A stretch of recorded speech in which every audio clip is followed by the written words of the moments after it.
சமூக வலைதளத்தில் தாவேகாவினுடைய virtual warriors ஒரு கேவலமான விஷயத்தை பண்ணிகிட்டு இருக்கிறாங்க. விஜய் அவர்களுடைய மனைவி, அவருடைய குடும்ப விவகாரம். அவர் மனைவி எனக்கு வாழ பிடிக்கலை, எனக்கும் என் கணவருக்கும் பல கருத்து வேறுபாடுகள் இருக்குதுன்னு ஒரு விளக்கமாக பெரிய விளக்கத்தை கொடுத்து விவாகரத்து அப்ளை பண்ணியிருக்கிறாங்க.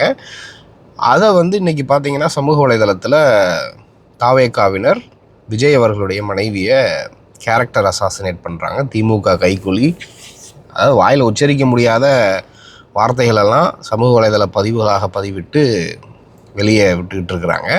இது எதை எடுத்துக்காட்டுது? இப்படிப்பட்ட ஒரு கூட்டத்தை விஜய் வளர்த்து விட்டுருக்கிறாரு. இப்போ வரைக்கும் தாவேக கட்சி சார்பிலிருந்து எந்த ஒரு கண்டனமும் வரலை. இந்த மாதிரி அவருடைய குடும்ப விவகாரத்தை குறித்து நீங்கள் பொதுவெளியில் அநாகரிகமாக பேசக்கூடாது, கருத்து சொல்லக்கூடாது அப்படிங்கிற எந்த ஒரு அறிக்கையும் வரலை அப்படிங்கிறது தான் மிகப்பெரிய கவலை அளிக்கிறது. இந்த தாவேகாவினர் தான் தமிழ்நாட்டு பெண்களை காப்பாற்ற போகிறாங்களா?